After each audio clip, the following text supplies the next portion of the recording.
Good morning, everyone. Thank you for being here in our December International Business Cafe to celebrate as well the end of our New Beginnings project. So I hope you all have your coffee, your coffee next to you. I'm sorry we cannot. Yes, thank you, Pilar. Me too. Sorry we cannot provide that for you. That's the only downfall about online workshops. You miss that lovely coffee and obviously all the biscuits that come next to the cafe. So my name is Marina Larios, and I'm one of the partners of the New Beginnings project, representing Innova Aspire.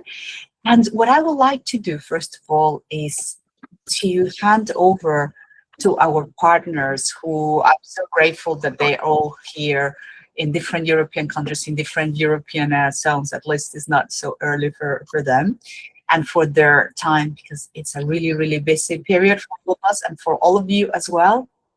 So it's fantastic that you made the time to come here. And so I would like to first hand over to our amazing partner from Spain, Trevor, who will just say a couple of words about about his organization in Spain. I'm going to stop sharing my screen so it's easier to see as well, all of us. Good.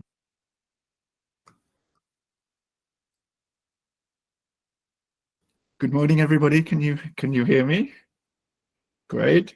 Hello, I'm Trevor, and I'm speaking to you from London, but representing Renova. We have bases in London and in Malaga in Spain, and there's a second Spanish partner in the project based in Madrid, the Agencia para Empleo, Employment Agency of Madrid. Unfortunately, Carmen has had a family issue and isn't able to be with us today. So you just have me.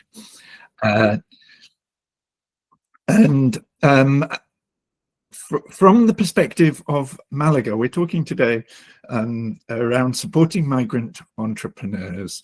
I have a slide. I'm just looking for the share. Sorry, I'll find the share a slide for this, but I can talk to it anyway. Here we are. Here we are. No, I got it. Oh yeah. Okay.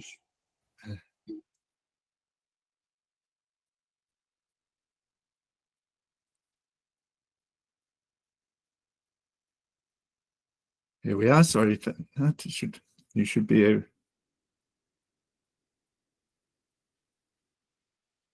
Do you now see the screen? Yeah.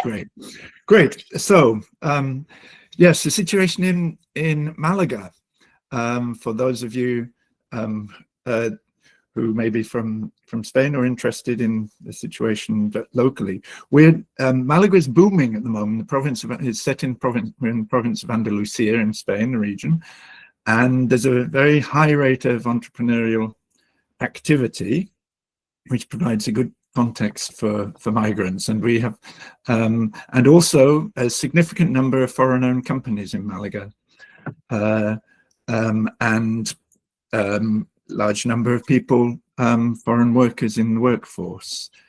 We're based, so Renova works in the field of social innovation, and we run a series of projects around social entrepreneurship, access to education. We're involved in this project. We're also involved in a video game project supporting integration of newly arrived refugees to learn the skills and language when they arrive in Spain. And we also do programs around hate speech and hate tracking and combating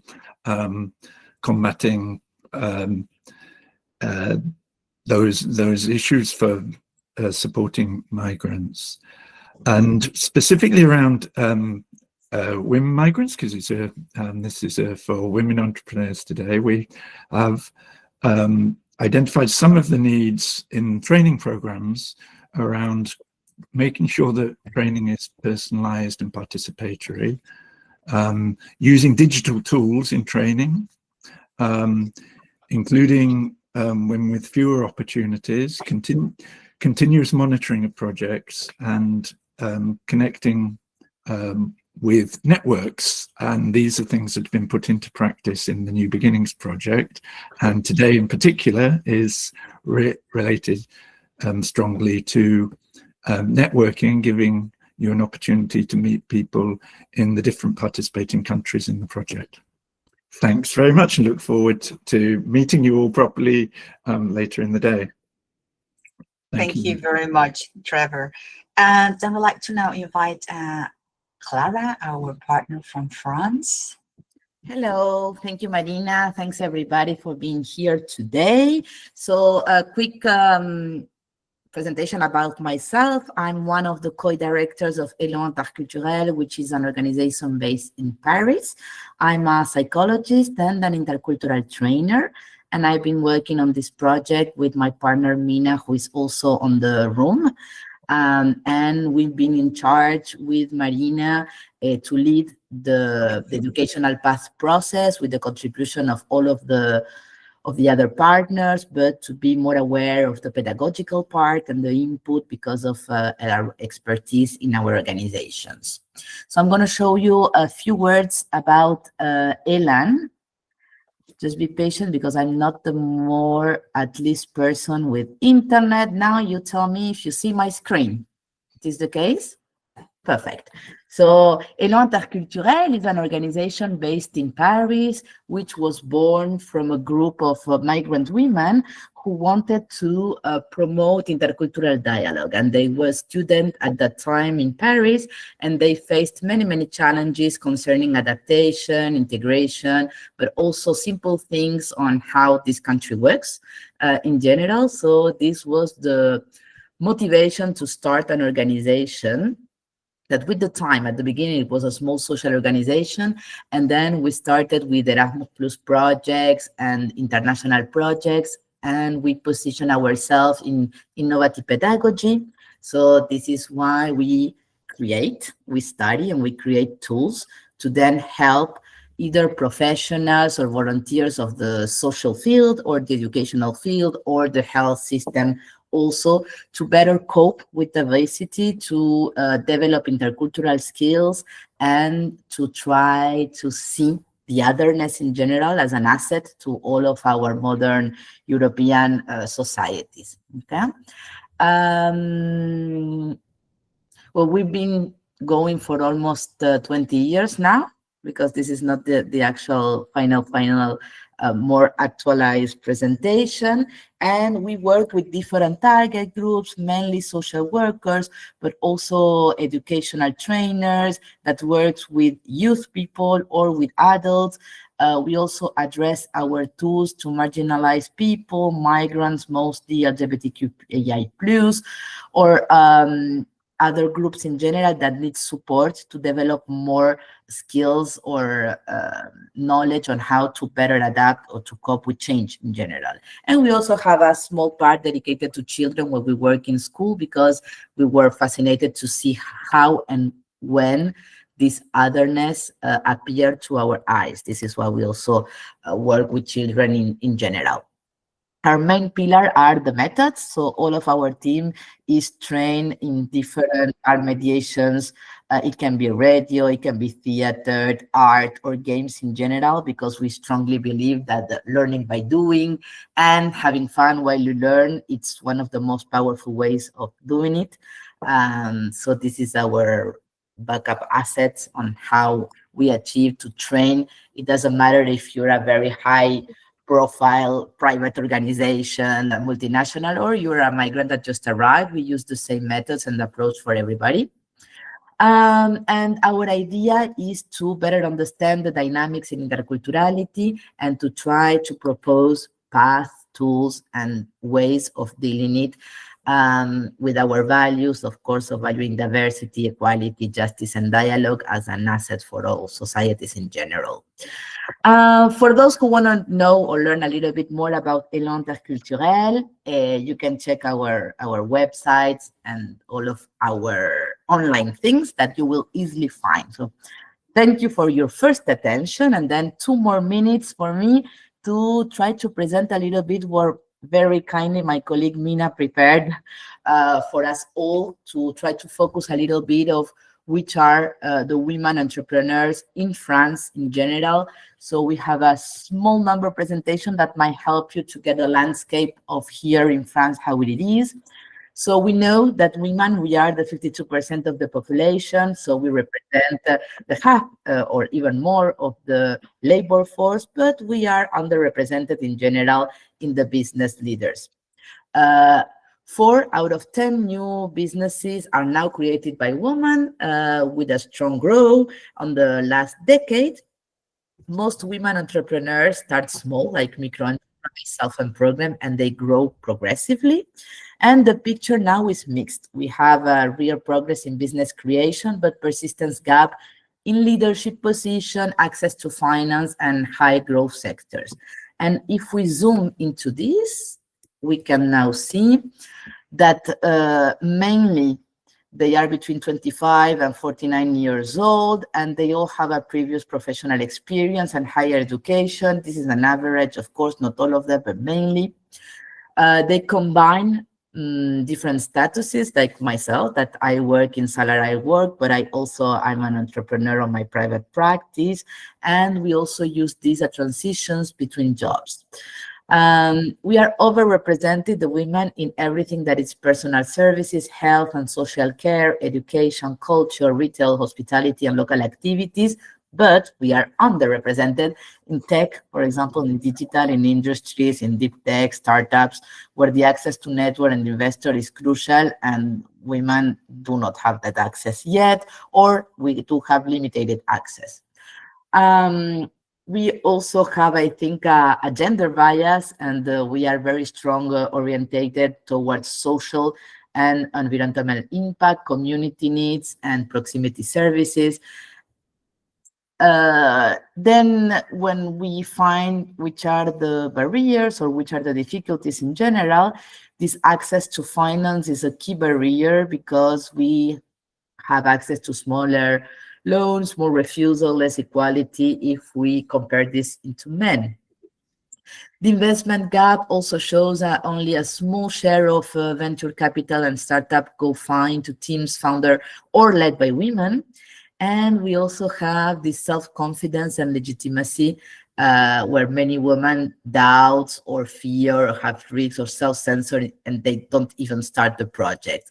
And this is why when you discover more about the New Beginning project, you will see that we spent a lot of time on working on this first barrier that comes from an inner barrier, let's say, from ourselves, before going into the world and propose something. Then we also have to lead with persistent gender stereotypes about women's sectors, men's sectors, influence guidance and recruitment and networking in general. Also, the unequal sharing of domestic and care work limits. This makes our time more limited than others, and to be more present and have other responsibilities or loads that maybe some, not all, but some of the men also have. So maybe this can also be a beginning of discussion later on the where are you? On the groups, but still we have maybe some common things between France and your countries. So thank you for your attention. And now, Marina, we go to our partners from Iceland.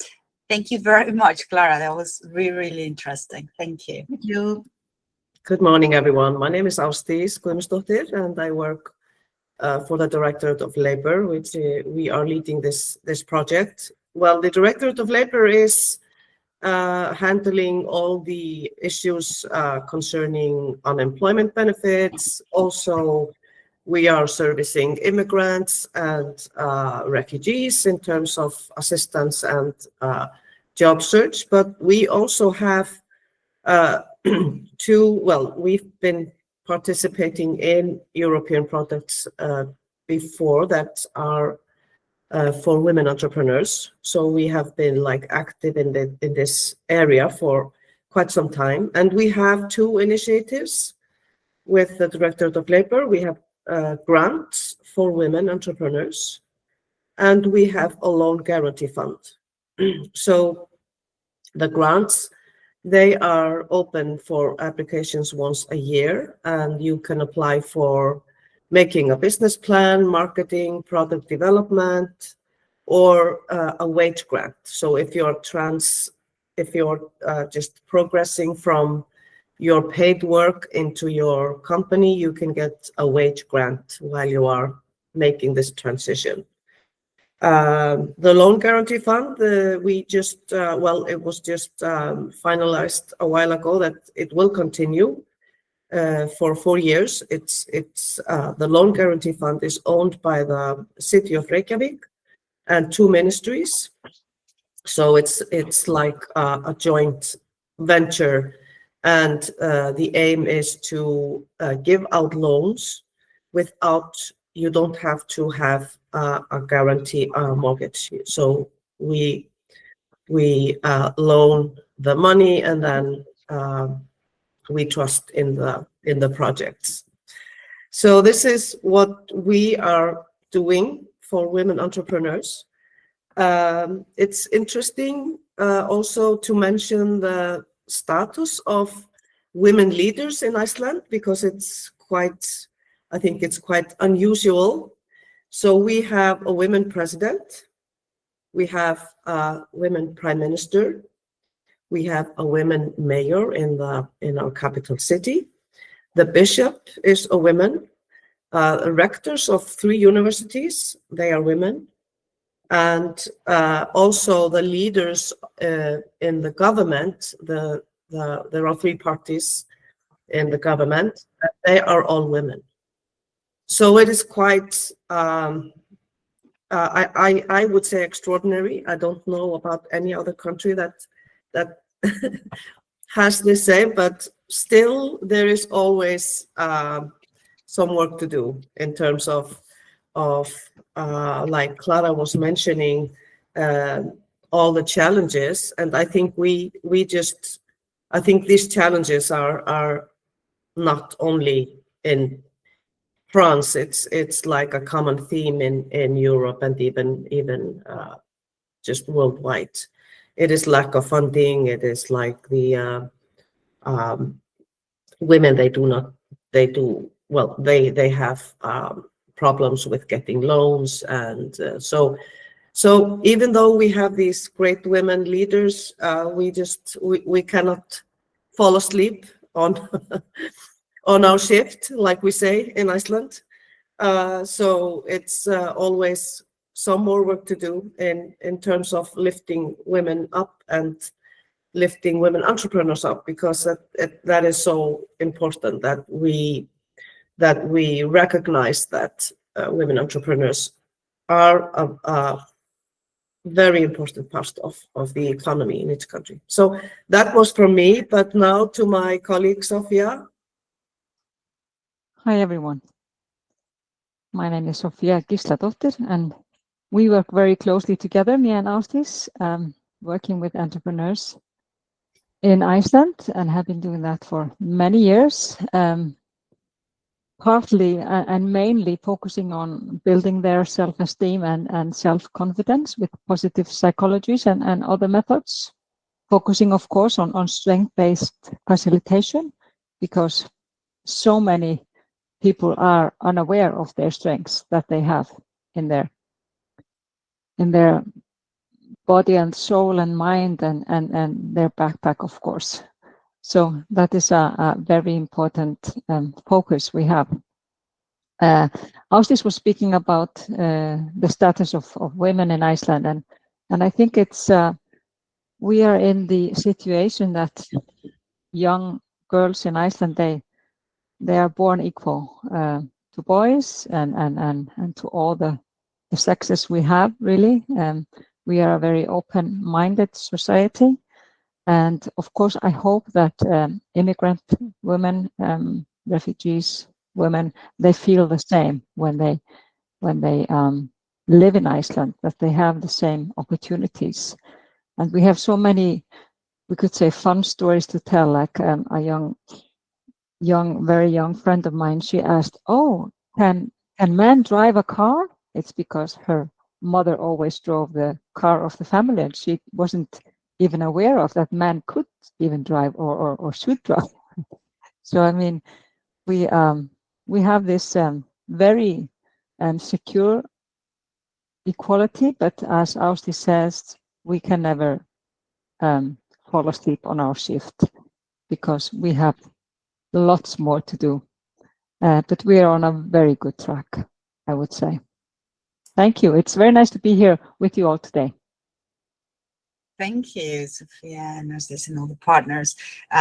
It's definitely a thing that the beautiful thing about European projects is to be able to work with all of you and understanding that there are many different perspectives to gender equality and empowerment. A little bit about us as Innova and other of the partners of today of the project. It has been a real pleasure working in the program. What we do at Innova is very similar to the other partners. It's about looking at equality and diversity and implementing programs that we call pilot projects, meaning we're testing different methodologies and learning from it and adapting. And one part that we love at Innova is understanding positive psychology. How can we change ourselves as female entrepreneurs, as women, as mothers, as partners, as friends, in order to be much more empowered? So having said that, and thank you very much to all our partners for their hard work in this project. Definitely was a fantastic dream team, I would say, not only for the work we did, but also for the trust and understanding we had through almost 3 years. It was kind of a marriage. So it's going to be very, very brief because we have an e-learning platform for you to look at much more of the content and the resources. So I'm going to briefly tell you, very briefly, it's going to be like a little bit of starters, a little bit of tapas, a little bit of everything. So then you have much more of an appetite to go and do much more research about it. Then we're going to be doing 1 or 2 exercises about positive psychology and something also we call NSDR, non-sleep deep rest, that is related to the neuroscience of calm. And then what I think is the most exciting part of it is the networking, you meeting other women from all kind of paths and journeys. And that's where our amazing partners will be helping in terms of facilitating the rooms. And we try to make 2 networking rounds of 30 minutes so you can maximize the opportunity to meet other people and other women. And in many events, people go like, oh, I wish I had met more people and I wanted to speak more to Clara, and then I moved to another room and I don't have details of Clara. So what we did in the chat, you would see that I pinned a couple of things, and one, I already pinned a LinkedIn group that we have created that you could, after today's session or at lunchtime, at the coffee break, you can just go in. And then if you all want to go in part of the group, then you can then follow people's contacts and obviously continue that discussion.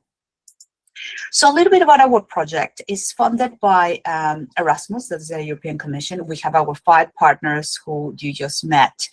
And the main aim of the project was to empower migrant entrepreneurs to harness the migration journey, set up and grow a business. And like many of us, I'm very close to that because I'm a migrant myself. I am originally from Mexico, and I work both in the UK and the Netherlands. And when you think about migration, or for those of you who have lived abroad, or even travel for a short period of time, you realize that you have to learn to be so much stronger, and that you use all those new challenges to transfer those into entrepreneurship or employability. Employers are looking for soft skills about risk management, about taking initiative, about being creative. Those are all the skills that you get when you migrate to a new country. So what we wanted to do is harnessing those skills for international people to realize that sometimes we take them for granted, but can be definitely the fuel you need to setting up a business. So we did many things. We met many times in different countries to talk about like what you heard this morning, what's happening in France, what's happening in Iceland, what's the perspective of Spain, what's happening in the Netherlands. And that helped us to develop materials to do a workshop for migrants in terms of, and many of you, I can recognize names, came to those workshops, to look at positive psychology, how to harness those strengths to set up a business, grow a business, or even find another job or grow in your job. Then we also develop content and methodologies for trainers. So for those of you who teach other people to understand the methodology and be able to adapt it, for stakeholders, different employment agencies to understand what they can use, and some of the materials are free and you can access them as well on the website. And the exciting part is that we wanted these materials to be accessible to all. So we developed an e-learning platform with modules based on positive psychology. Now, in the chat, I also put the link to that learning platform that you could see there for you to register, but I will just very briefly tell you what the content is about. So we have these 4 modules. Module 1 and Module 2 are a little bit longer than 3 and 4, but Module 1, for example, looks at identity, understanding intersectionality, looking at your strengths, and something in psychology, very exciting, called self-efficacy. And we have some quizzes and some tests and a lot of resources for you to do it at your own pace.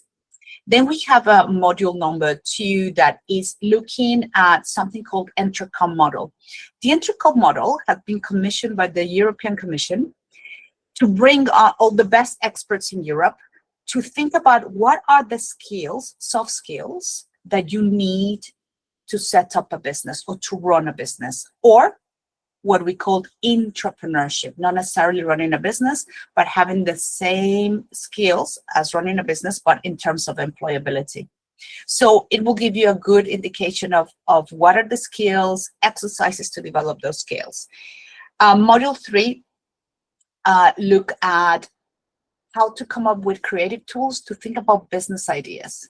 Now, if you are running already a business, it's great to really look at what kind of services or new products you can offer that you might have not thought about it. Entrepreneurship is a very lonely experience. And when you have tools that can ask you the right questions, like having an online coach, that can, I think personally, gives me a lot of room for thinking creatively about other things I can do with regard to my business. And we have module 4, another way of looking at market gaps. What is your value proposition? What is really your business idea about? And if you're already running a business, sometimes the question is, do we know what kind of offering we are providing? Do we really know the benefit of what we are selling? We have as well some reflection prompts with the platform will ask you some questions for you to reflect on a journal. And we have interesting case studies. Now, I love case studies, and today I'm going to show you 2 or 3 depending on time, because case studies are very inspirational. I have always thought entrepreneurship is very contagious. You go and meet somebody that is selling a specific product and you think, wow, I never thought that existed. So when you read different case studies, it will give you certainly an idea about what to do next. Now, we will love for you to register into the platform. As I mentioned, the link is in the chat. Here's a QR code if you want to also use your phone to register. And what we would like to do is we are going to be doing a raffle on the 15th of January 2026, so beginning of next year. And for the people that have completed all the modules, they will go into a raffle, and the winner will get 50 euros in vouchers of Amazon. The people that have completed 2 modules will go into another raffle and will be given a prize of 40 euros. And the people that have completed only 1 module will go into another raffle, and they will get another voucher of 30 euros. And this is just an incentive for all of you to keep on developing your learning. And the raffle will be led by the Department of Iceland, and then let you know who is the winner. But apart from that, independently of the raffle or not, we will really encourage you to go and test it out. What are the materials? Now, the platform is something called Learning Dash, able to see the people that have registered, and you can continue chatting. So it's as well a networking opportunity for you to keep on checking and developing those networks. So let's start a little bit about our subject. We all come from different journeys, and our migration path, and for some of us, our migration path has been quite interesting. So when we talk about being international, we mean many different things for many different people, depending on our experience. So it's understanding migration and its context that we develop in the platform in Module 1. I never knew how Mexican I was until I left Mexico. I never knew about so much about my identity until somebody started asking me about what happened when I was brought up. So migration and context has to be seen through that angle. And I'm just going to show you this video, which is very funny, about how some people perceive migration and the challenges it might bring. Okay, so hopefully it will work. It might do this. Can you hear my audio? Can you hear the audio? Yeah. Hi there. Hi. Nice day, huh? Yeah, finally, right? Where are you from? Your English is perfect. San Diego. We speak English there. Oh, no. Where are you from? Well, I was born in Orange County, but I never actually lived there. I mean before that. Before I was born. Yeah, like, where are your people from? Well, my great-grandma was from Seoul. Korean. I knew it. I was like, she's either Japanese or Korean, but I was leaning more towards Korean. Amazing. Hamshasina. There's a really good teriyaki barbecue place near my apartment. So I actually really like kimchi. Cool. What about you? Where are you from? San Francisco. But where are you from? Oh, I'm just American. Really? You're Native American? No, just regular American. Oh, well, I guess my grandparents are from England. Oh, well. Hello, Governor! What's all this then? Top of the morning to you. Let's get a spotty! Double, toil and trouble! Mind the gap! Beware Jack the Ripper! Bloody hell! Pip pip! Cheerio! I think your people's fish and chips are amazing. You're weird. Really? I'm weird? Must be a Korean thing.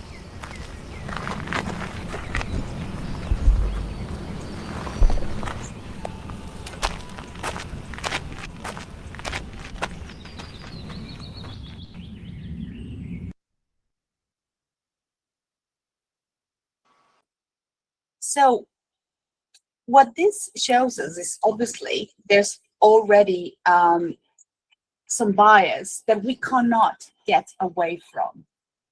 We think we are not biased at all, but we all have something called unconscious bias.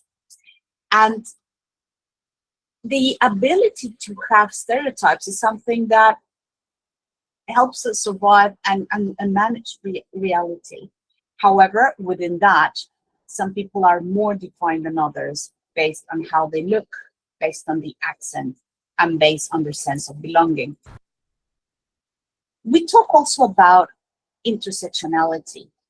And this is something fascinating that I never really thought much about it until I start learning this new term.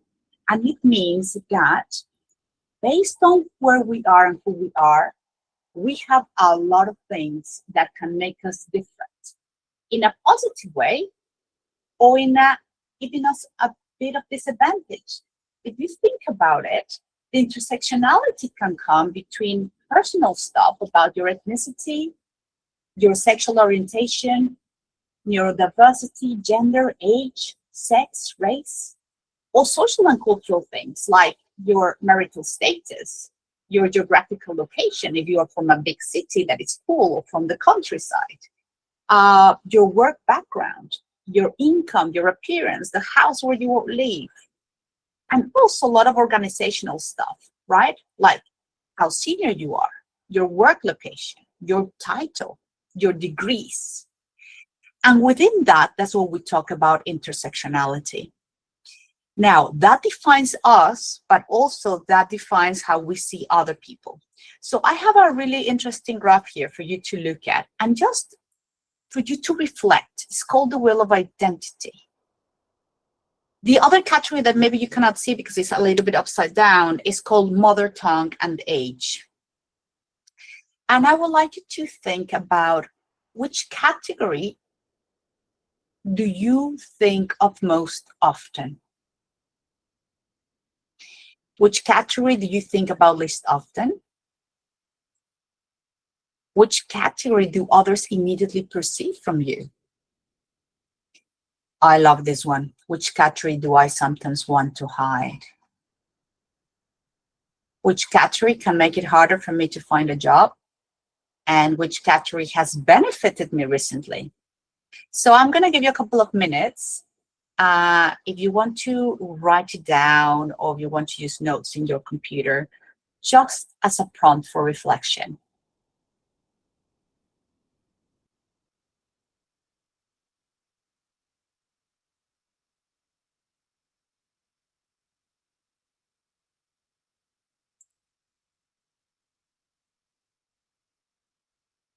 Somebody asked me in one of the workshops, it depends on the context, and obviously depends on the context, right?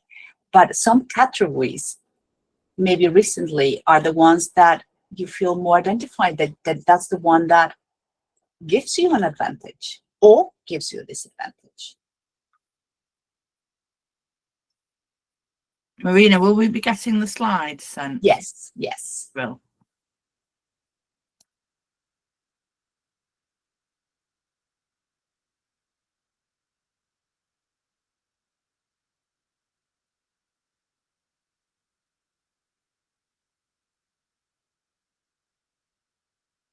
Okay, any thoughts from anyone that wants to share? What does this make you reflect, to think about?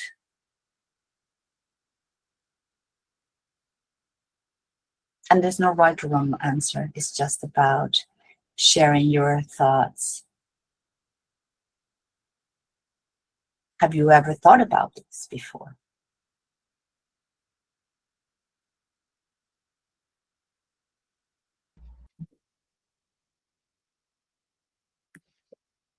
Yeah, yes, please, Carla. One category that I think most often would be my gender, Mhm. and how that affects how people perceive me, gender and age. Mm. The one that I think about the least would be the economy class, because when you migrate, you're kind of still adjusting to a different currency and you're looking at things different proportionally. But I think it's very interesting which category do others immediately perceive. I felt very, very connected to the video that we just watched because I get that question at least 5 times a day, every time I introduce myself. So it's, where do I come from? What's your accent? And because of my racial features, people never know. So they would go on and go on until they get the answers that they want. But in the very beginning, I was just thinking about it. Why am I getting the same question every day and so often? And it's still the same. It doesn't matter how long I've been here. I'm always going to get the, and you want to talk about something else when you're introducing yourself. But the most important thing is like, let me place you. And then I'm going to make a whole set of judgments because of what you're telling me, if either you're Caribbean or Latino or European. So yeah, I think that's this interesting framework. I watched on the on the platform. I think it's very interesting as a framework to think about these things. Because if you don't look at it, you think you're on your own and no one else is experiencing the same thing. So very useful. Thank you, Carla, for sharing that. And absolutely, they talk about different intersectionalities. Imagine that you are 60 years of age, you have a disability, you come from a smaller ethnic minority group, and the language where you are working is not your native language, right? So that's where we talk about 4 intersectionalities, 4 disadvantages, and something that is always interesting to think about other people. Yes, please, Marina. Come in. Yes, hi. Hi. This is very, very insightful and interesting, because I started writing down, and that the one category that I've been writing down is only nationality, which is so interesting for me, because I didn't really. I started doing the exercise, what it means. Since I'm a migrant woman, clearly I came to the UK 7 years ago. And at the very beginning, when I meet people, nobody's questioning me because of my characteristics or features or anything else. But if I mention I'm Italian, I come from Italy, then it opens the whole world to the person I'm talking to. And because it's on my nationality. But actually thinking of it, even when I was in the work that I was doing, I've been working with refugees for over 10 years, I was never perceived as Italian. I was perceived as English or American. And it was hard for me to say, no, I was born here. So nationality seems to be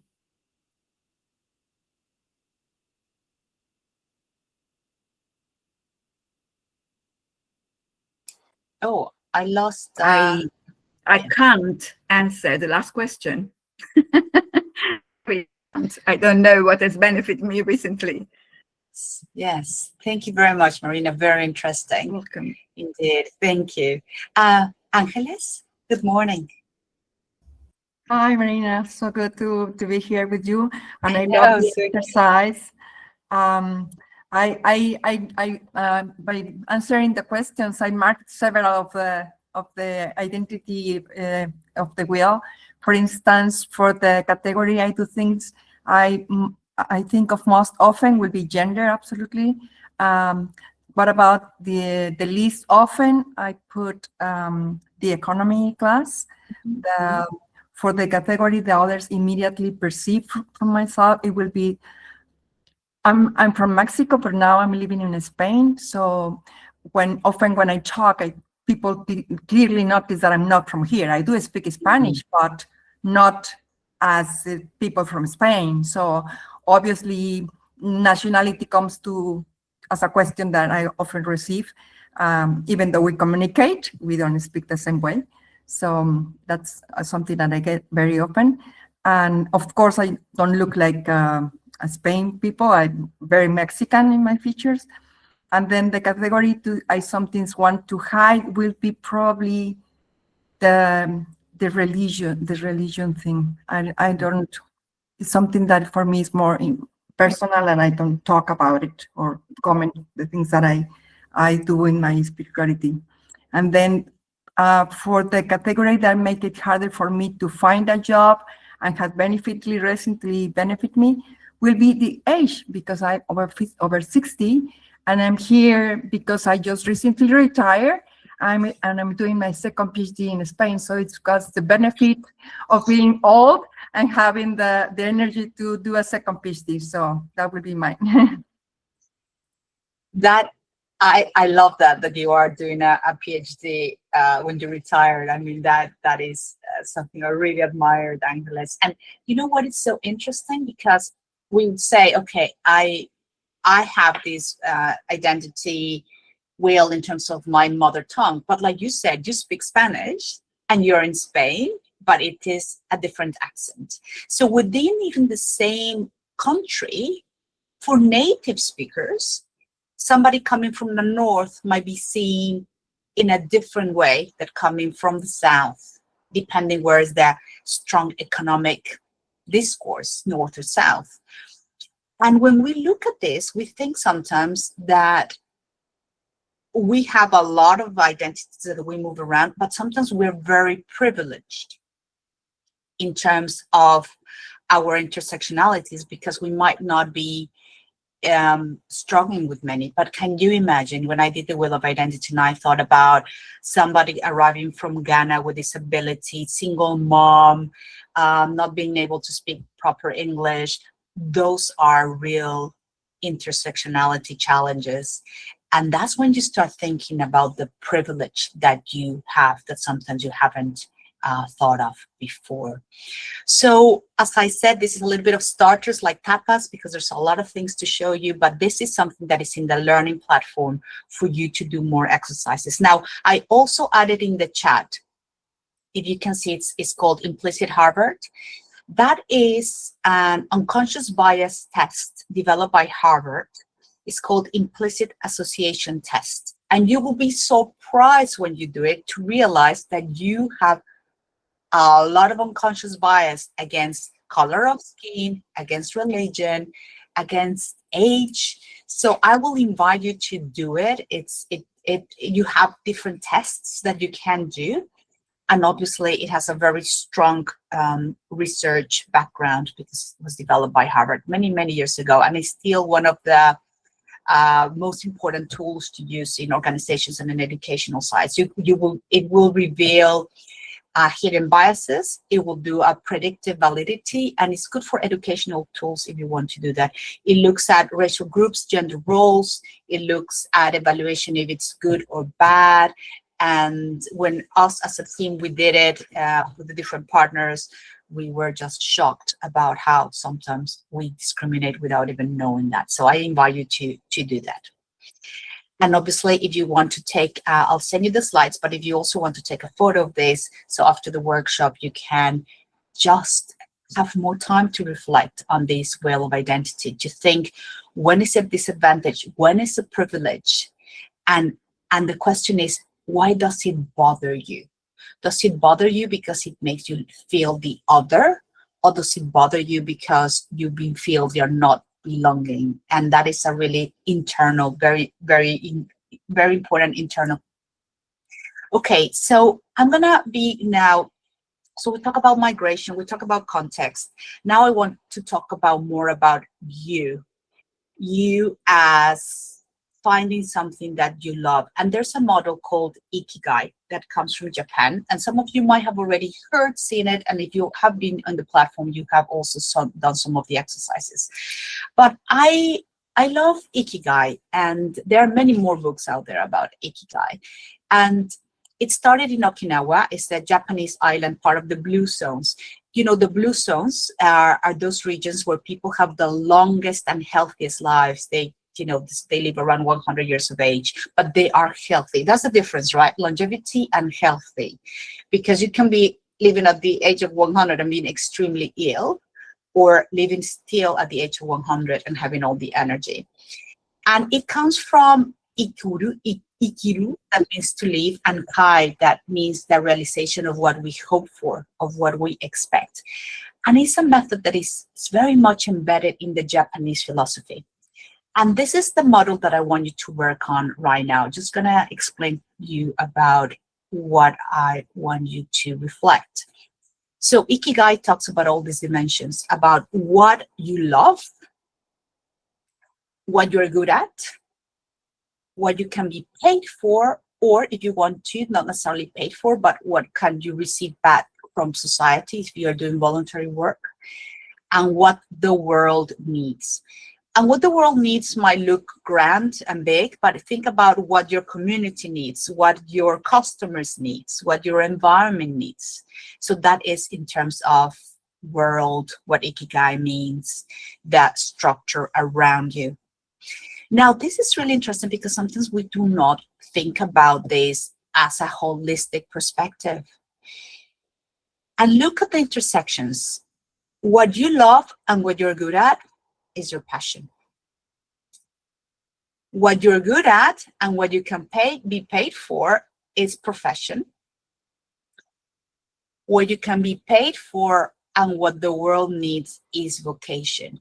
Vocation comes from a Greek semantics that means vocare, that means a calling to do something.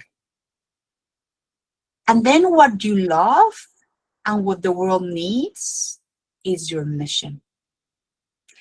So I would like you to draw this circle in a piece of paper and try to put keywords just to help you reflect about, what you love and what you are good at the same time, because that will start giving you information for two things. One, for developing your business, for growing your business more in those sections, or even in terms of employability, to think about if you are maximizing your strengths in where you are currently are, or even if you are only studying, if those combine, if all these combine. So I'll give you a couple of minutes to think a little bit about this.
I also want to draw your attention in the little areas where there's no intersection. For example, in the thing between passion and profession, if those are not met, can you see that it says satisfaction but feeling of uselessness? Like, it's okay, but what impact am I really having?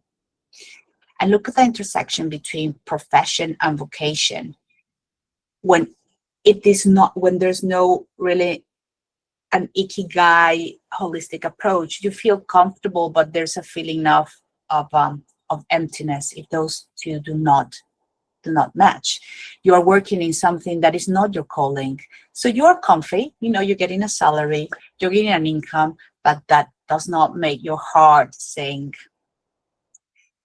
And look at vocation and mission. When vocation and mission are not aligned, there's excitement and complacency, but it's kind of a sense of uncertainty of where am I going to go next. So that is a very interesting approach. Any thoughts while you are doing this that you want to share with us? What does this make you feel or think at a glance? I know you need to work on it much more. I mean, we have an Innova workshops of Ikigai for a whole day, right? Because there's a lot of things that you can work and see. But just your first initial thoughts, what does this make you think, reflect, or feel? So you find it as a useful tool, perhaps?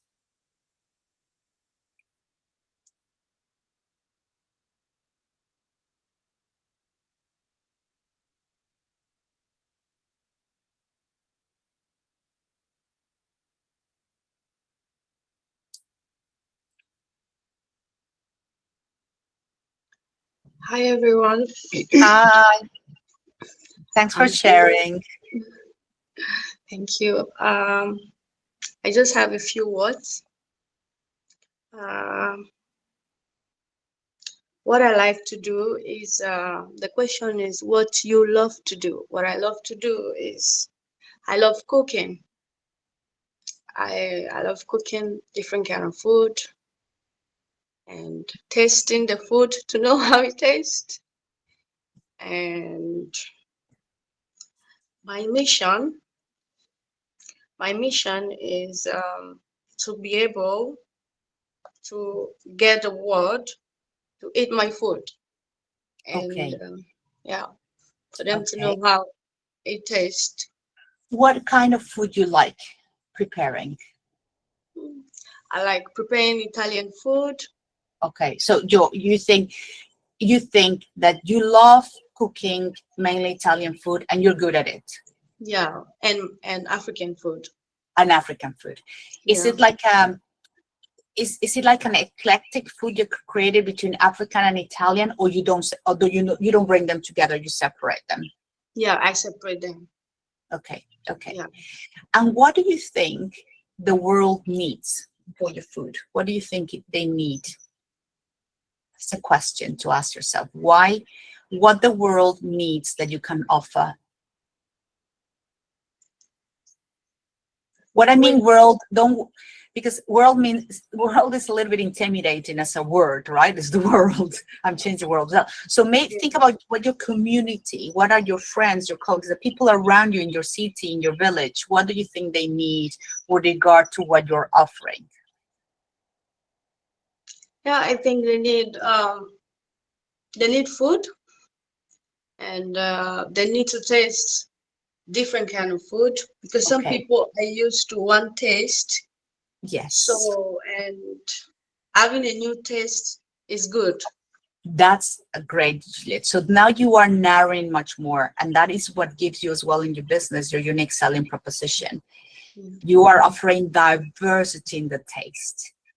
And within the diversity in the taste also comes other things, maybe more cultural awareness about not only one dish, but maybe bringing the dish with a cultural background. And that's how, when you start completing the Ikigai, starts giving you ideas about what to build on with regard to your business idea or with regard to your current business. And obviously, that is something that you can be paid for. Thank you very much. That's a really good example. Somebody raised their hand, but then I can't see who was it. Please come in. That's what Hello. hands. It was- Hi. Hello, hello everyone. My name is Rosetta, and I just wanted to share something real quick. I'm someone who's drawn to helping people grow, and also I love to teach. So I am a volunteer as a teaching assistant online, and also I'm volunteering to Stu Rider shops. And yeah, my mission is to empower people, to help them express themselves, understand their thoughts, and move forward with confidence. Especially, I help migrant women. I mean, they don't know English at all, so we start from the we start from level 0. We do different examples, and also we express thoughts. We speak with each other. We explain simple things, and also I connect with them. And also, I find myself staying in my comfort zone, doing things that feel safe and familiar. That's easy enough, but they leave me with a quiet sense of, I don't know, sometimes I truly love that. What I truly love most is anything that brings growth, connection, and meaning, using mind and heart together. Thank you very much, Rosetta. And so what you love is helping others. Helping others get purpose. What you're good at is empathy, communicating with others, giving yourself, understanding. You're a good listener. So a very important thing for Ikigai is to always start with the outside, right? So you complete all the love, the good at, what the world needs, and what you can be paid for. You start with that level, and then you start working on mission, passion, profession, and vocation. Does that make sense? And that's where you work on overall your Ikigai. So I'm gonna move on now because as I said, it's just a real bit of a taster of what we have in the platform. This tool, you can just put TED Talks, Ikigai, and you can see a lot of even Japanese trainers talking about Ikigai. It will give you a lot of examples about how to use it for yourself, personally, for your jobs, for running your business, for you as a parent as well, to help your children, teenagers, adults, to understand more about purpose, because this very much leads into what is my purpose. It requires time, maybe going out in nature with your notebook and really thinking about what you love and what you're good at.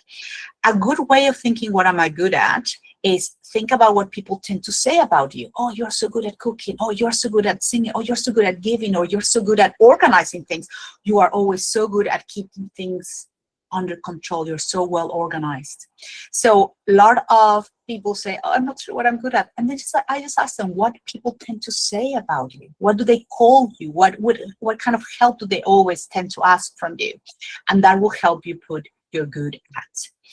And now that takes me to looking at strengths as a migrant as well. So it's something that you're good at, but something that I don't want you to forget for those of you who have migrated to another country, for those of you who might be thinking of moving to another country, or even have changed from one city to another in your own country, that a lot of the strengths that you have, you tend to neglect them, or you tend not to even see them. Why?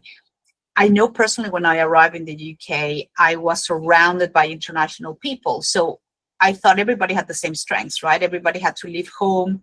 Everybody had to have the self-discipline to learn everything from a new country.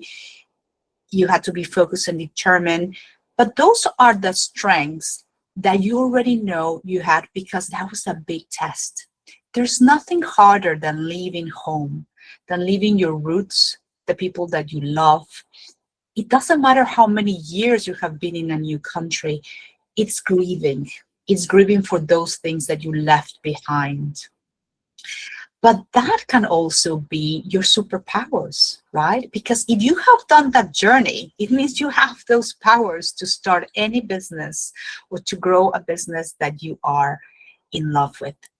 Now I want to show you one or two stories of international women and how they made their migrant journey a business, how they harnessed their migration into turning into a business. So we're going to be watching the first one. From the warm landscapes of Puglia, Italy, to the vibrant city of Eindhoven, one Italian architect brings her unique vision of tasteful design to life. Meet Sandra, founder of Sandra Placet, interior designer and architect. With a background in architecture from Naples and professional experience in Florence, Sandra's journey is steeped in Italian tradition and craftsmanship. But it was her move to Eindhoven that rekindled her connection to her roots. After arriving in Eindhoven, Sandra found herself longing for the warmth and familiarity of her homeland. Inspired by the white stone and olive trees of Puglia, she transformed her own home with bespoke elements that evoked a sense of nostalgia and belonging. The limestone white walls and olive green accents brought her back to her roots, while raw terracotta pieces echoed the tradition of Italian and Mediterranean craftsmanship. Sandra Placet Interior Designer offers a unique approach to interior design, focusing on the senses to create an authentic experience. Clients are invited to the Terracotta House, where Sandra guides them through a journey of rediscovering their taste for beauty. It is a journey of reconnect ion with one's own memories through colors, materials, scents, sounds, and tastes, bringing sensations and guiding choices in transforming living spaces. From bespoke furniture to handmade elements, each piece tells a story and connects.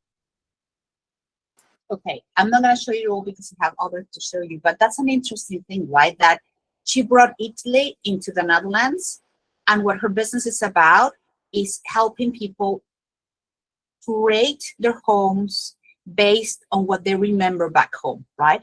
Using the smells, the design, the colors that remind you of Mexico if you are in the UK, that reminds you of Argentina if you are in Paris. So she used her interior design and obviously her skills as an architect, understanding how she missed Italy, and she brought Italy into her home to do it for other clients. So that's a very lovely model of ikigai, of what you love, what you are passionate about, and what the world needs. When you migrate, how can I transform that design of back home into my new home country? Now I want to show you the next one.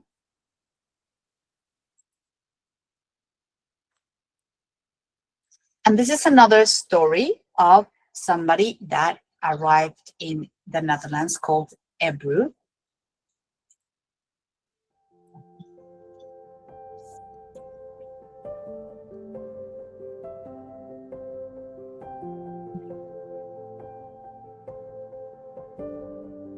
Natural dyeing is an ancient technique that's been practiced for thousands of years. Historically, people used roots, bark, flowers, and leaves to color fabrics. This method offers a sustainable and environmentally friendly alternative to chemical dyes, which have dominated in the past 150 years. These chemical dyes not only pollute our air and water but also require vast amounts of resources. Lately, there's been a renewed interest in natural dyeing, as it provides a way to create vibrant colors that align with nature's beauty. Botanical printing is a newer technique, discovered about 20 to 25 years ago. It was noticed that pigments from leaves and flowers could create unique patterns on fabric. This process combines the natural beauty of vegetation with the longevity of natural dyes, resulting in beautiful and organic designs. To create botanical prints, leaves and flowers are placed onto pre-treated fabric, rolled, and then steamed. The interaction between the natural dyes and the pigment in the leaves produces unique patterns. Each piece is one of a kind, as nature determines the final design. Ebru's journey with natural dyeing and botanical printing began in Turkey, where she was inspired by traditional crafts. In Turkey, she studied business administration and worked in a totally different field in finance. Before moving to the Netherlands, she learned about these techniques as she always had an affinity for crafts. The landscapes in the Netherlands provided endless inspiration for her. The pandemic gave her more time to experiment and refine her skills, allowing her to create unique pieces that reflect her love for nature. Transitioning from a traditional career to a creative venture was challenging for Ebru. Building a brand, establishing an online presence, and mastering digital marketing were some of the hurdles she faced. Despite these challenges, she believes that supporting local makers and choosing eco-friendly options can make a significant difference. Okay, so this is another story, right, of what Ebru brought coming from Turkey. She wanted to bring something that reminded her of all the textiles used there, arriving to a new country where she was also inspired by the landscape and decided to create her ikigai, something she loves, something she's very good at, and obviously something the environment is and something that she can be paid for. Let's look at something else. She is committed to raising a... And this is an interesting one as well, of a very important market, and that is how it's growing, and it's really growing very fast. The vegan industry.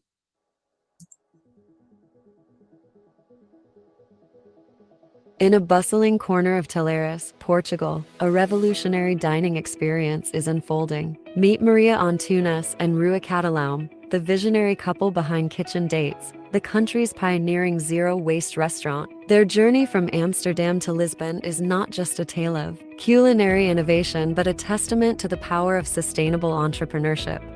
It all began with a simple shift in lifestyle. Maria and Rui, inspired by their time in the Netherlands, embarked on a quest for sustainable eating habits. From shunning processed foods to embracing a plant-based diet, their transformation was not just personal but profound. As vegans, they embarked on a mission to share their culinary delights, starting with a humble Instagram account documenting their homemade recipes. Olá, eu sou a Maria. Olá, eu sou o Rui. Nós somos os Kitchen Dates. E os Kitchen Dates são projetos de literacia alimentar que se desenvolvem em várias dimensões, desde refeições, eventos, workshops, no fundo tudo o que nos permita espalhar uma mensagem de uma alimentação mais consciente, saudável e sustentável. Tudo começou com o pão. Nós vivíamos os dois na Holanda, em Amsterdão, e tínhamos muita dificuldade em encontrar pão de qualidade. O pão tinha sempre mais de 10 ingredientes, um deles era sempre açúcar, e à medida que íamos investigando, querendo saber cada vez mais, chegámos à conclusão que tínhamos de mudar a nossa alimentação. Começámos muito gradualmente a eliminar produtos processados, depois demos por nós a questionar muito mais coisas além disso. E no fundo foi um processo ainda bastante longo, mas que nos levou a um ponto em que nós tínhamos eliminado quase por completo produtos processados da nossa alimentação e com isso grande parte do desperdício que gerávamos. A ideia no fundo era materializar neste espaço o que seria a alimentação mais sustentável possível que um português poderia fazer.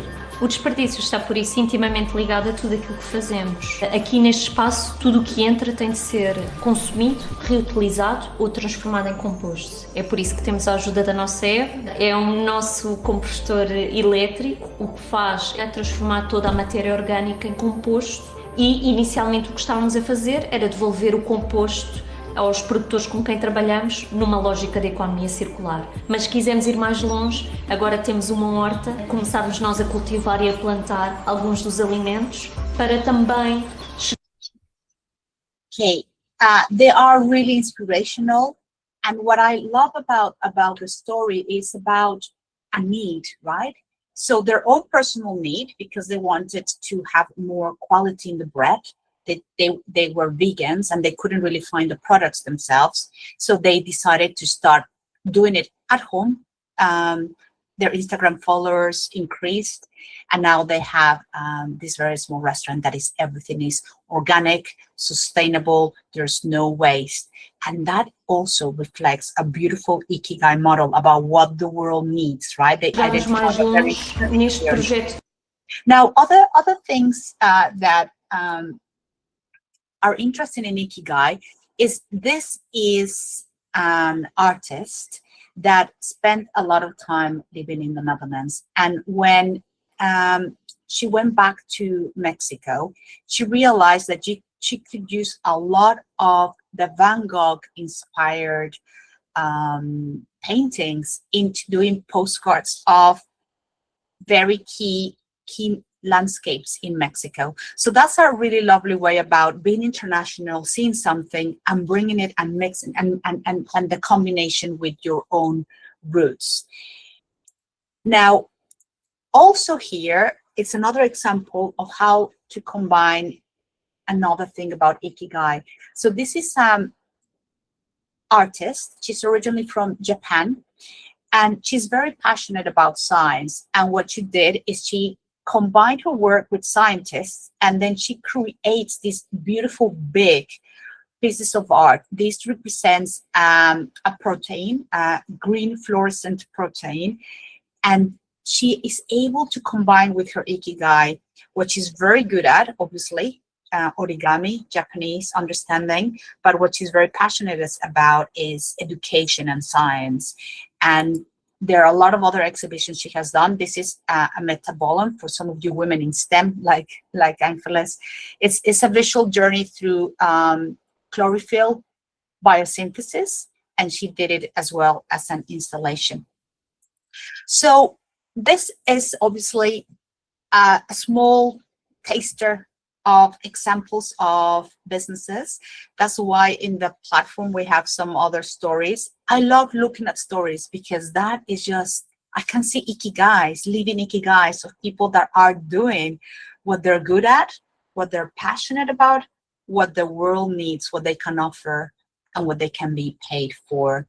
And it really helps you restructure and align your purpose. So I think food for thought for today, after today's workshop, is for you to work on your Ikigai. And for those of you interested in setting up a business or growing your business, is to do the Ikigai model again and again with regard to what you are doing, because even within your own business, you could think about a new product or a new service that can highlight that thing you're very passionate about or that you love. So we first look at migration, we look at the context of migration, we look at our wheel of identities. Then we look at Ikigai as a mechanism for finding more your purpose and what you want to do. But after all, the most important thing, it is you. It is you, it is me, about how we deal with challenges. Because you might have an Ikigai that is very strong, but if you're not very confident about offering it to the world, then it's going to stay in paper. So the next thing that I wanted to introduce to you is, how do we manage that anxiety? How do we manage that imposter syndrome of saying, yeah, this is what I want to do. This is what I want to do next, but I'm not sure. I have this imposter syndrome. I get stressed so easily. And I want just to offer you one tool that has made a very big difference right now in the community, especially after COVID became really, really stressed. I just want you to watch this little video about what stress can make, the impact of stress on all of us.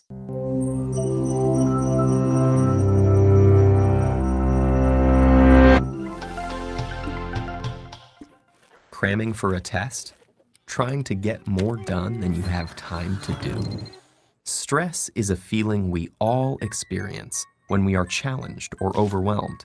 But more than just an emotion, stress is a hardwired physical response that travels throughout your entire body. In the short term, stress can be advantageous, but when activated too often or too long, your primitive fight or flight stress response not only changes your brain, but also damages many of the other organs and cells throughout your body. Your adrenal gland releases the stress hormones cortisol, epinephrine, also known as adrenaline, and norepinephrine.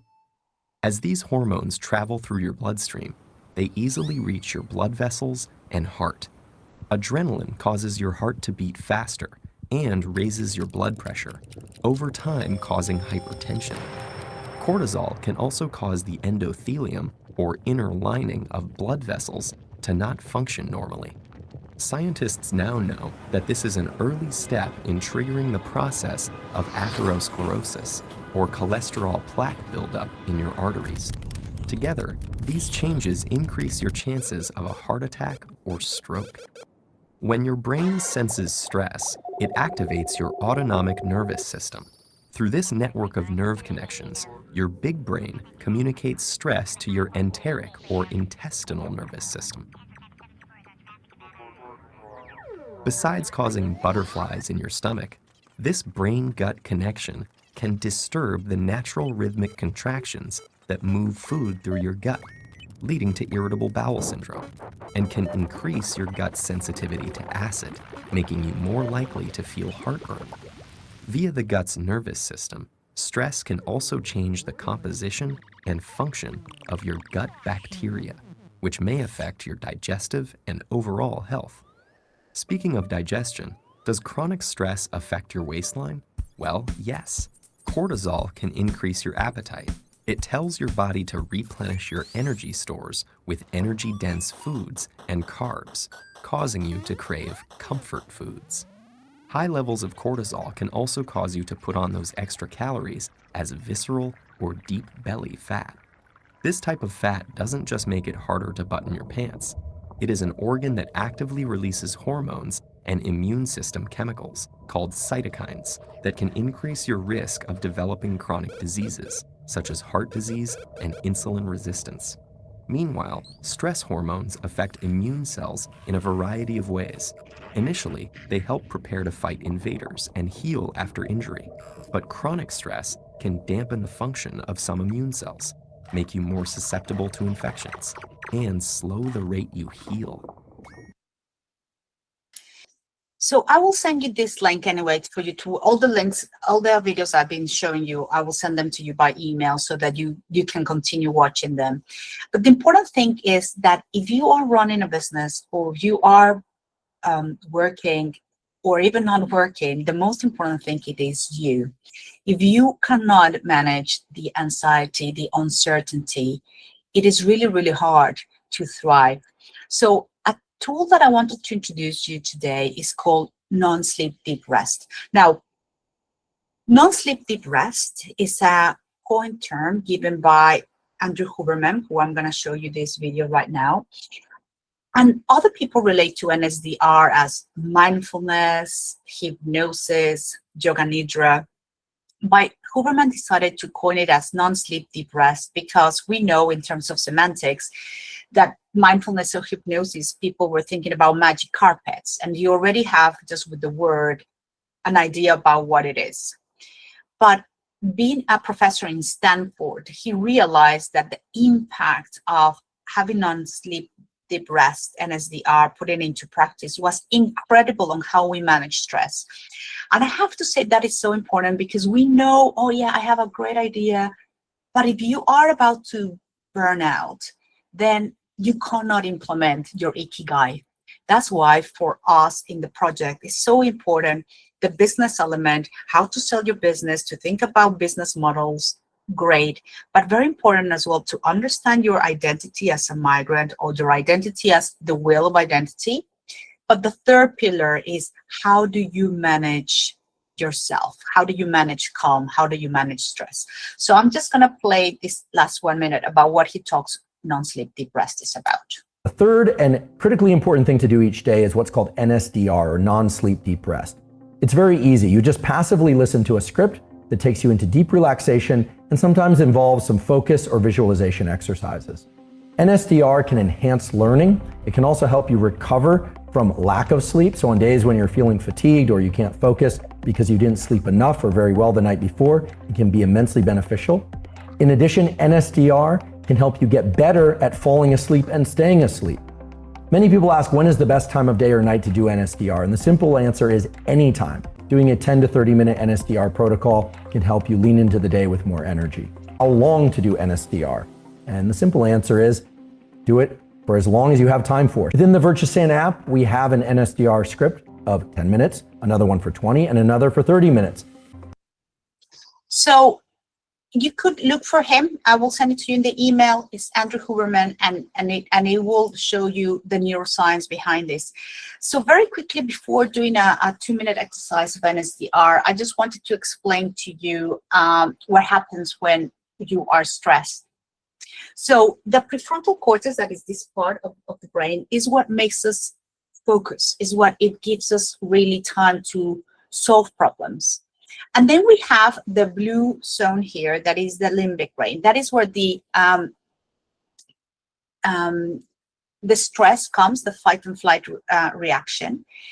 And the thing about when we are stressed, the amygdala, that are these two small kind of knot shape in the limbic brain, they produce a lot of cortisol.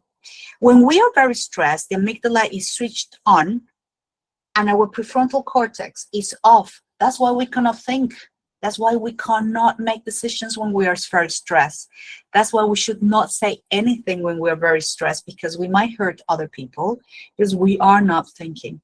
So what NSDR does is that it makes the amygdala go quiet and makes the prefrontal cortex go switched on. So you're able to think so much better and become calm.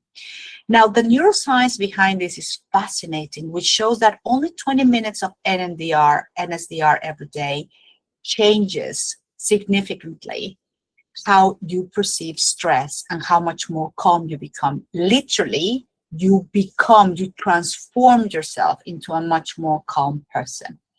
And that is the beauty of NSDR. So just to give you a 1-minute demonstration, because NSDR, you have to do it for 15 and 20 minutes. We're going to do a very brief exercise, and then we're going to finish, and then going to have a break, and then we're going to come back to do networking. So what I will ask you to do is, if you want to turn off your camera so you have a private space to do this, and you don't feel like people are looking at you. So turn off your camera so you have a private space. There's not right or wrong way of doing this. It's just for you to experience what NSDR is about.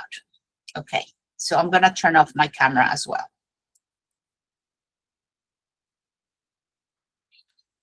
Okay, so Miki, were you saying something? No. Oh, because I could see you moving your mouth, but I cannot hear you. Yeah, if you want to turn off your camera as well, and Dana as well, turn off your camera so you have a private space to do the following exercise. It doesn't, sorry, Miki, I cannot hear you. Oh no, I can't hear you. Do you want to write it in the chat?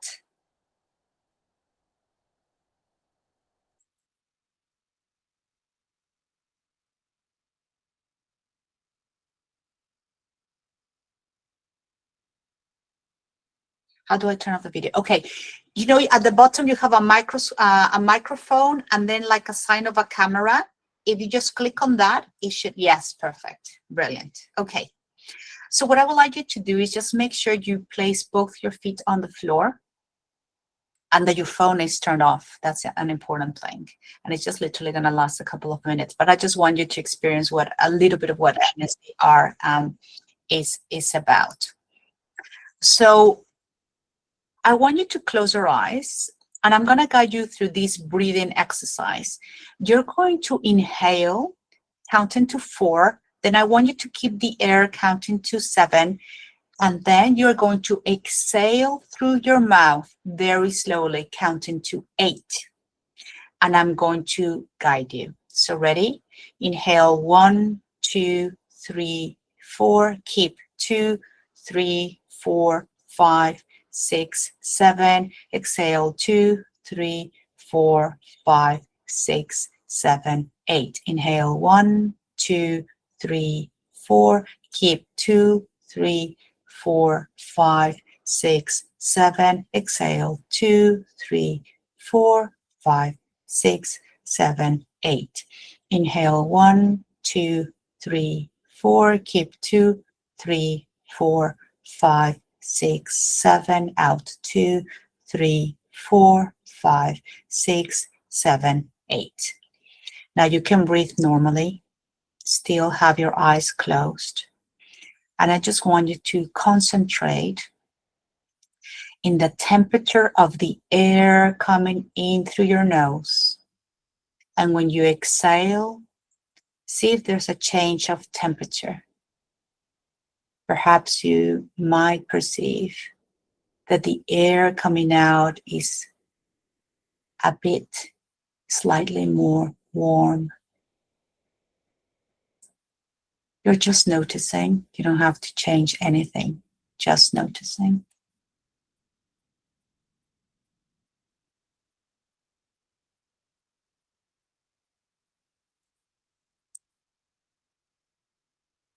And now I want you to notice how your belly expands, your diaphragm expands when the air comes in, and how it reduces the volume when the air comes out. So you're just focusing in this rhythm of how your belly expands and how it comes down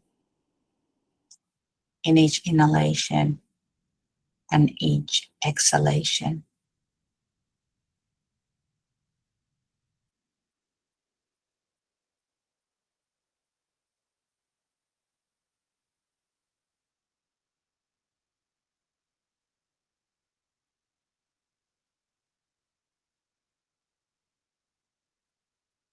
And now I want you to move your attention to your face. I want you to make sure you release all the tension around your eyelids. Just make your eyelids really soft.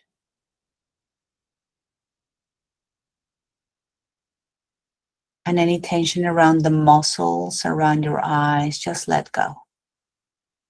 And when you do this, probably you notice that there was some tension around your eyes.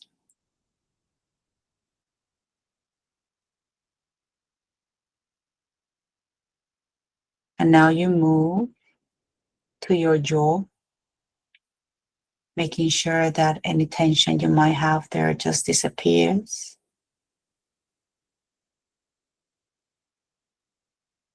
And when you do that, you release your cheeks, the inside and the outside.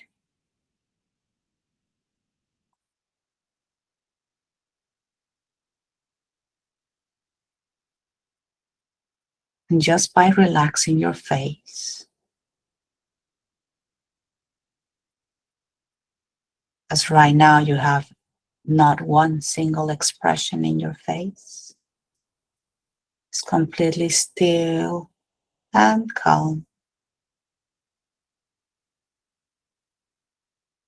You're already communicating with your brain that there's nothing else to do, nowhere else to go, apart from just relaxing, just becoming aware of the now.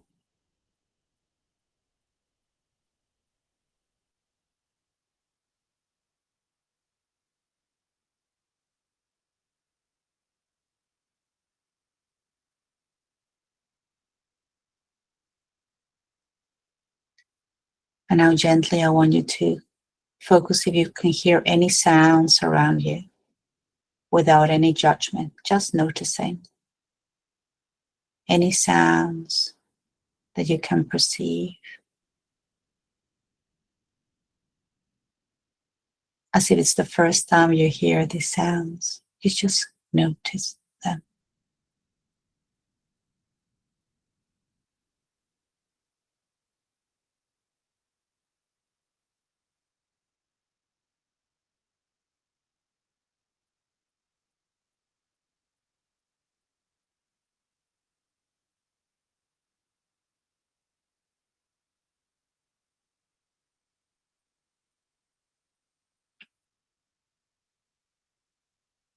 And now you can gently open your eyes and come back here in this full room.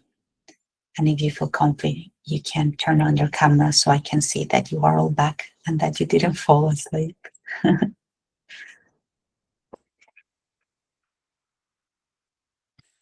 How was that? Any comments?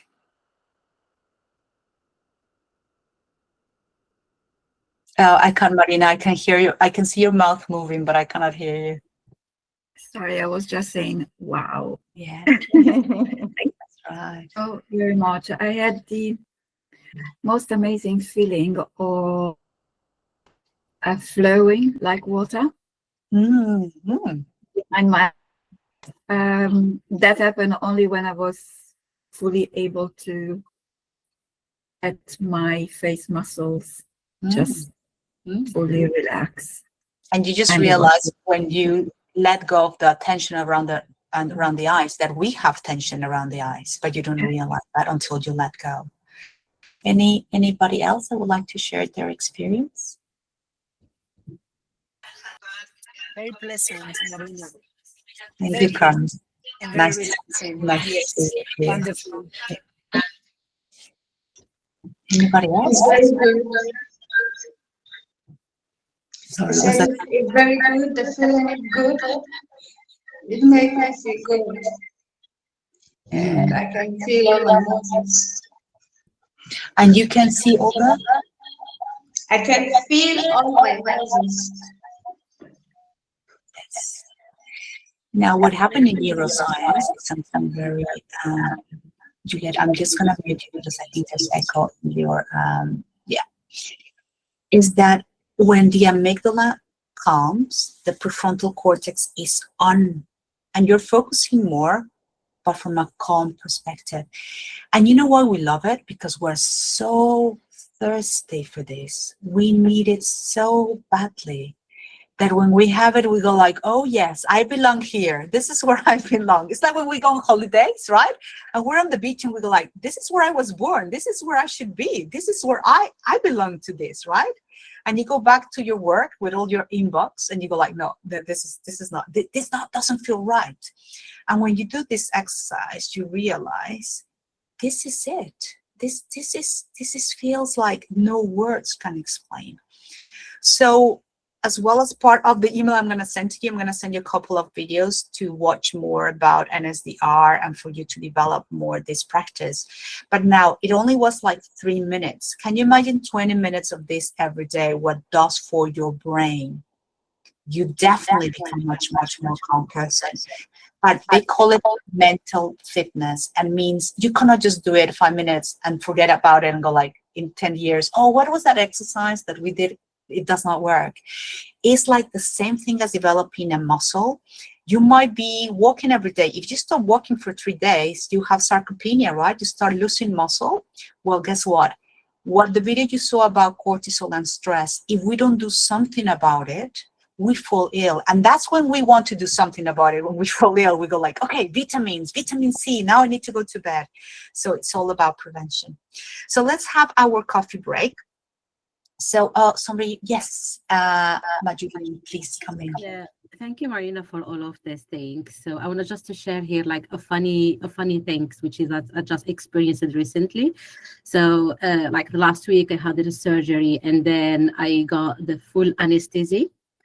So after this anesthesia, really, I felt that all my muscles, all my tension, it was that way. And then I have that like a clear thinking after when I get up. So after that, I was just thinking, what is the alternative way to get, of course, there another anesthesia, but what is the alternative way that you can make my muscles more relaxing?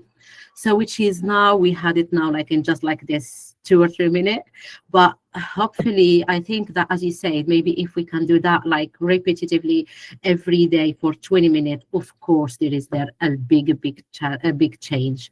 And thank you for mentioning that. So now finally I find the way that how can I reset my mind and then relaxing my muscles. Thanks for all of that. Thank you. Great example. Thank you. You know, Ines, I was listening to a podcast about flexibility. You know that some people can touch your feet and some people cannot, right? But it's all in the mind. Because if you're under anesthetics, the surgeon can move your leg all the way up, right? Because the thing about touching your feet or not, it is your mind saying it's not safe, it's not safe. How fascinating, because everybody under anesthetics, the surgeon can move your legs like you would be in a circus. So that I found that fascinating. Helen, yes, please. Sorry, just very mundane, just to say I've got another meeting to go to, so yes. I'll be dipping out at coffee break. Okay. But thank Brilliant. you. Yep. Enjoyed You're it. welcome. So let's have our break. Let's have 5 minutes. So it's for different time zones. You know your time zone. So let's meet in 5 minutes. So that will be for the UK 11:15. And France, Paris, the rest, it will be 12:15. And for Mexico, I don't think we have anyone in Mexico. It'll be like 3 a.m. So, okay, Ángeles, you represent Mexico here. So see you in 5 minutes, please. And if our partners, if you need a break, can you come back like in 2 minutes so I can send you to the different meeting rooms where you will facilitate? I think we have to bring everybody in again. No, because when you bring people back, you need to accept to be back. Yeah. People need to click. Yeah. You're right. Okay, welcome back. I hope you enjoyed Just that. a word for our group that was cut Yes. because we were speaking like very different way. Thank you for sharing. I'm sorry that the time, it's an oppressor that we need to fight. But Oppressor. I like that word, Clara. Time is an oppressor. Yes, Yeah, oppressor. really apologies.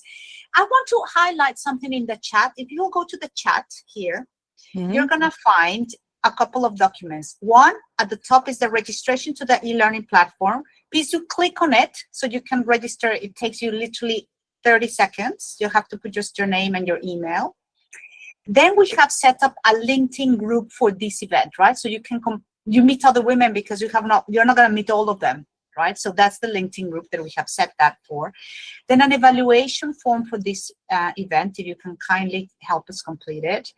And then also the implicit bias questionnaire that I was telling you about that you can complete. So you can click on all those links so you don't lose them, and then we'll open them in different tabs. Rude, closing doors. No, it's fine. We get used to it. It's yes. Oh, sorry. I would like just to say to Marianne and to Marta that I'm sorry because we were just talking silently. We disappeared. So I know. Thank you very much. Thank you very much. Thank you. But thank you to both of you. That I had to bring you all back. It's like the film Last Women Standing and Last Men Standing, right? As well, the remaining 15 of our beautiful morning of networking. Yes. So I would just like to conclude by a couple of slides that I have left. First of all, I was enjoying so much your conversations, isn't it? It's so much about sharing. And there's one course that we're giving that is something that you might be interested in. It's called Psychology Narrative, the narrative of psychology. It means that when you are telling your story, you rewrite your story. How powerful it is what you share because that starts changing your identity. So it's not only networking, it's when people are sharing challenges or positive things. It's also about becoming an author of our new story, which I love that. That's why Psicología de la Narración is called in Spanish, narration psychology. If some of you want to look into that, it's a beautiful therapy to talk about 2025. I would love to finish with this quote that I love because it's all about faith. And it's called leap. You know, leap is jump in English. And the net will appear. And the thing is, sometimes we want to start our new business, start a new trip, change jobs, start a new hobby, when we think everything has to be in the right moment, the right place. And sometimes we don't start because we think, I'll do it when the economy improves. I'll do it when Trump leaves America. I'm going to do it when I feel stronger. I'm going to do it when me and my partner are in a better place. It's never going to happen, right? But what it will make happen, what we make happen, is when we start with the first jump, with the first leap of faith. And many things say about actions, and you're here so many hours and you're the last people standing. That says a lot. To me, it says a lot. And it should say a lot to yourselves as well about the commitment of you have to start doing that important first step. This is the LinkedIn group again that I put in the chat. Please do join so we can continue with this conversation. Share your Instagram, your Facebooks, your social media accounts, because that is the connections as well. And it's not about, and we were talking about AI in another group, it's also about sharing knowledge. It's about a shortcut. If Trevor knows about a business support in the UK, that's your person. If somebody knows about using essential oils for well-being, that's your person, right? It's also about following through. I will very much appreciate a very big thank you if you can complete our evaluation form. It is in the chat. That really helps us, as this is a funded program. The feedback that you have for us is extremely, extremely valuable. And just to thank as well our partners that help us. We would not have done or had such an amazing event thanks to all your time and an amazing facilitation for all of us. So thank you once again. I just want to really make sure we finished on time. And I would like to ask each one of you to tell us one thing you take from today's event. That's hard. One thing you take from today. So I'm just going to follow the camera. So I'm going to start with you, Astis. I'm sorry, but you're exactly at the front, at the top. So something you take from today's event. I think, from the conversations, I think that what I see is like courage, like the courage of all the journeys, because we have so many women that have been journeying from their home country to another country. So that's like what impresses me, because I just live in Iceland. It's so boring. I don't think it is boring. I'm really just more than happy to swap with you. And you're all welcome to visit. So yeah, courage of your journeys. Thank you for the conversations. Thank you. Marta, I think you might need to go, and that's why you raise your hand. Do you want to go next, Marta? Yes, please. Yes, go ahead. Go ahead. Sorry, I think my camera should be working. Yes. So yeah, thank you for having us all today. And I've got some inner, let's say, courage, and I've got so many insights that I don't have to wait for the right moment, the perfect time to do something. I just have to leap and see where it takes me and what opportunities life brings me. Because obviously when you start when you start seeking opportunities, and if you are a proactive individual, you start getting different offers, and you can do collaborations. So yeah. Thank you very much, Marta. And sometimes it's recognizing already the leaps that we have undertook, right? Sometimes we think I still have to do more and more and more, but celebrating those small steps is as important as the future leap. So thank you very much for that, Marta. And Carmen? So sorry. Yes. Well, first, of course, it's been really a pleasure to be with all of you.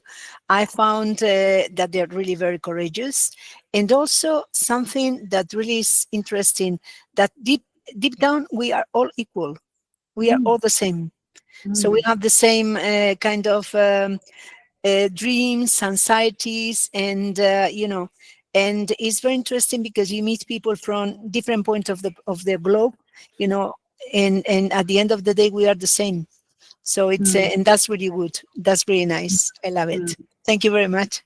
Thank you very much, Carmen. Sophia?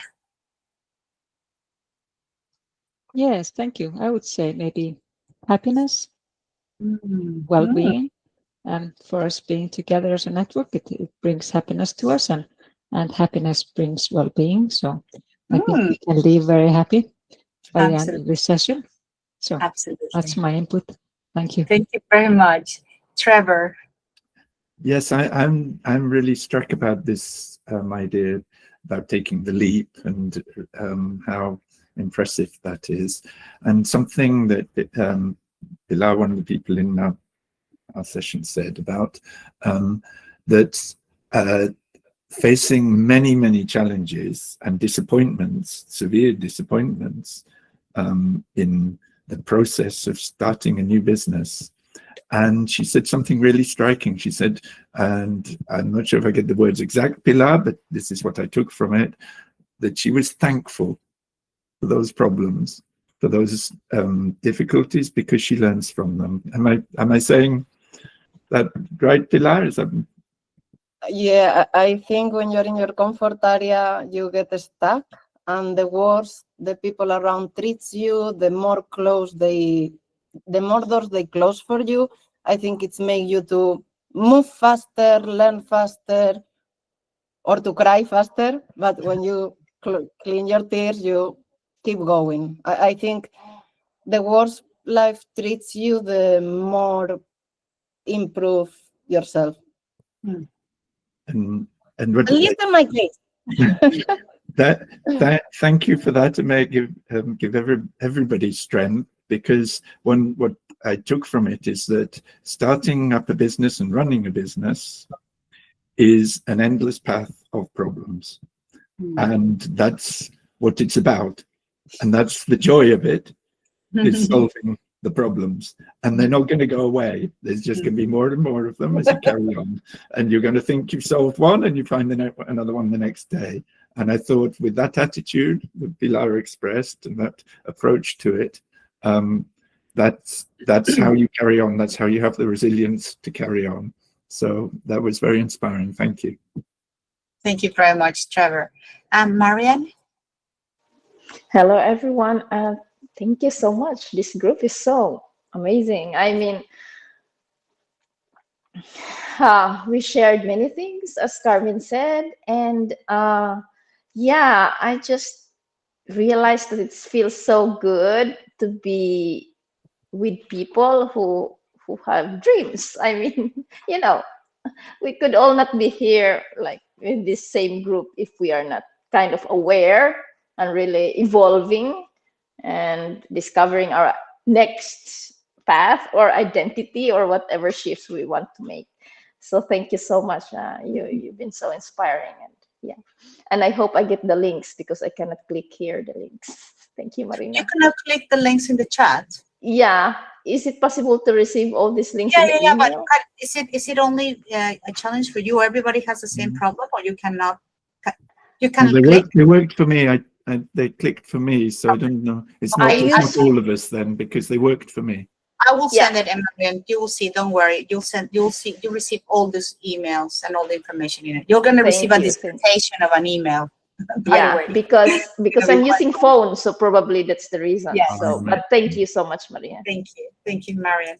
Jason.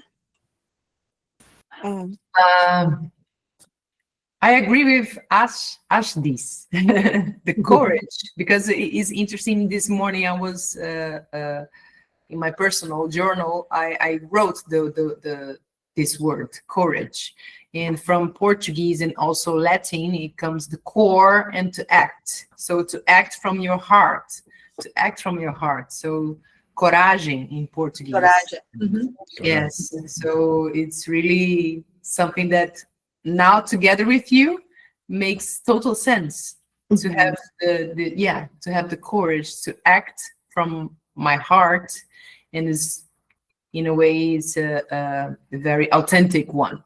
So not only here but really connecting everything. Thank you so much. Thank you very much. The beautiful Latin roots for sharing that. Susana. Yes. Hola. Would you like to share something you take from today's workshop? So for me, feeling connected with people who are living similar experience, getting to know so many interesting people,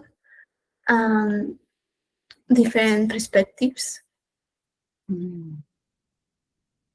Yes, absolutely. Different perspectives. Diversity is beautiful. It really helps you see the things that you have not been able to notice before. Thank you, Susie. Marina. Per me sicuramente un senso di solidarietà. It has been a sense of solidarity. Sorry. No. Sì, ho ascoltato l'italiano e ho detto ok. No, you see my brain. No, you know why? Because I was following this etymological explanation of the word, of the Latin, and I was focused on how it works in Italian, and my brain switched into Italian. So it's amazing. It's really amazing how beautiful. Yeah, so I was thinking about solidarity. You spoke with your heart. With my heart, yes. And my heart speaks Italian, clearly. Wow, amazing.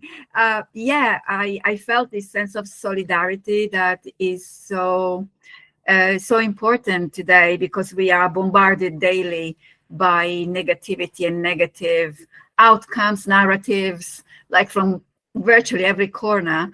And feeling true solidarity in a group such as this, it's inspiring first, but it's also motivating. You know, it's really motivational for me. So yeah, I would definitely go with that. So thank you so much. Thank you. And we love listening to your Italian. So thank you very much for that. Thank you. Jane? I think, well, I have the same view as everybody else. I think it's coming together with people of similar minds. And I think for me personally, I think about I actually wrote it down, the leap, taking that leap.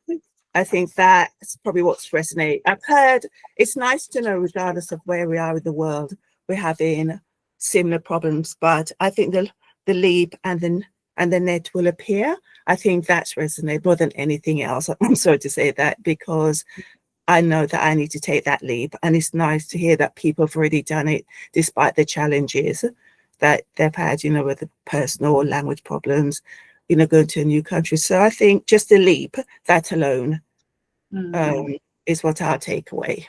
And to know there's a network of people out there with similar interests as myself. Thank you very much, Jane.